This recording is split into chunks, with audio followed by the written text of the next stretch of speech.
നമസ്കാരം. യുദ്ധഭൂമിയിൽ AI നേരിട്ട് നിയന്ത്രണം ഏറ്റെടുക്കുന്ന ലോകത്തിലെ ആദ്യത്തെ വൻകിട യുദ്ധമായി ഇറാൻ സംഘർഷം മാറുന്നു. അമേരിക്കൻ സൈന്യത്തിന്റെ പക്കലുള്ള അതിവേഗ പ്രഹരശേഷിയുള്ള മൊയ്വാൻ എന്ന സോഫ്റ്റ്വെയറാണ് ഇതിന് പിന്നിലെ ചാലകശക്തി. ഇമെയിലുകൾ കുറിക്കുന്നതിനും ചിത്രങ്ങൾ നിർമ്മിക്കുന്നതിനും അപ്പുറം ശത്രുക്കളുടെ നീക്കങ്ങൾ തത്സമയം വിശകലനം ചെയ്ത് പ്രഹരിക്കാൻ AI പ്രാപ്തമായിരിക്കുന്നുവെന്നതിന്റെ തെളിവ് കൂടിയാണിത്. പാലാന്റിർ ടെക്നോളജീസ് വികസിപ്പിച്ച മെയ്വാൻ സിസ്റ്റത്തെ പുകഴ്ത്തി അമേരിക്കൻ പ്രസിഡന്റ് ഡൊണാൾഡ് ട്രംപ് തന്നെ രംഗത്തെത്തിയിരുന്നു.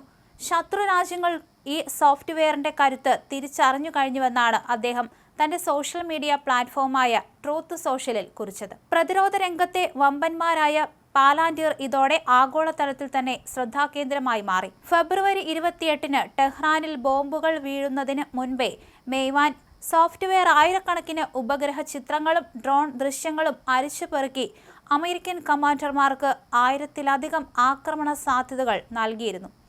മനുഷ്യ വിശകലന വിദഗ്ധർ ദിവസങ്ങളെടുത്ത് ചെയ്യുന്ന ജോലികൾ മിനിറ്റുകൾക്കുള്ളിൽ പൂർത്തിയാക്കാൻ മെയ്വാനിലൂടെ സാധിച്ചു.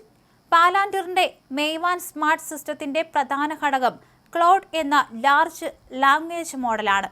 ആന്ത്രോപിക് എന്ന സ്റ്റാർട്ടപ്പ് വികസിപ്പിച്ച ക്ലോഡ് ഭീകരവിരുദ്ധ പ്രവർത്തനങ്ങൾക്കും വെനസ്വേലൻ പ്രസിഡന്റിനെ തട്ടിക്കൊണ്ടുപോയ ദൗത്യങ്ങൾക്കും മുൻപ് ഉപയോഗിച്ചിട്ടുണ്ടെങ്കിലും ഒരു വലിയ യുദ്ധത്തിൽ ഇതാദ്യമായിട്ടാണ് ഇത്രയും വിപുലമായി പ്രയോഗിക്കുന്നത്. 2017-ൽ അമേരിക്കൻ സൈന്യം വിഭാവനം ചെയ്ത സ്കാർലെറ്റ് ഡ്രാഗൺ എന്ന പദ്ധതിയിൽ നിന്നാണ് മെയ്വാന്റെ തുടക്കം. കര, കടൽ, ആകാശം, ബഹിരാകാശ വിഭാഗങ്ങളിൽ നിന്നുള്ള വിവരങ്ങൾ ഒരൊറ്റ ശൃംഖലയിൽ കോർത്തിണക്കി ശത്രു ലക്ഷ്യങ്ങളെ നിമിഷങ്ങൾക്കുള്ളിൽ തരം തിരിക്കാൻ ഇതിന് സാധിക്കും. മിസൈലുകൾ പ്രയോഗിക്കുന്നത് മനുഷ്യരാണെങ്കിലും ഏത് ലക്ഷ്യത്തിന് നേരെ എപ്പോൾ പ്രയോഗിക്കണം എന്ന് തീരുമാനിക്കുന്നതിൽ മെയ്വാനാണ് മുൻതൂക്കം. ഡേറ്റയെ ലളിതമാക്കി അവതരിപ്പിക്കുക മാത്രമല്ല, സാഹചര്യം വിലയിരുത്തി കമാൻഡർമാർക്ക് കൃത്യമായ ഉപദേശം നൽകാനും ക്ലോഡ് AI മെയ്വാനെ സഹായിക്കുന്നു. മുൻകാല യുദ്ധങ്ങളുടെ പാറ്റേണുകൾ പരിശോധിച്ചാണ് ഓരോ ആക്രമണവും AI രൂപപ്പെടുത്തുന്നത്. ശത്രു പ്രതികരിക്കുന്നതിനേക്കാൾ വേഗത്തിൽ തീരുമാനങ്ങൾ എടുക്കാൻ സൈനിക ഉദ്യോഗസ്ഥരെ ഇത് സഹായിക്കുമെന്ന് അഡ്മിറൽ ബ്രാഡ് കൂപ്പർ സാക്ഷ്യപ്പെടുത്തുന്നു.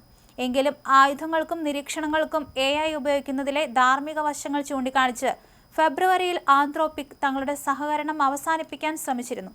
ഇതേ തുടർന്ന് ക്ലോഡിന് പകരമുള്ള സംവിധാനങ്ങൾ ഏർപ്പെടുത്തുമെന്ന് പാലാന്റിർ വ്യക്തമാക്കിയിട്ടുണ്ട്. മെയ്വാനെ സൈന്യത്തിന്റെ ഔദ്യോഗിക പ്രോഗ്രാം ഓഫ് റെക്കോർഡായി പെന്റഗൺ ഇപ്പോൾ അംഗീകരിച്ചിരിക്കുകയാണ്.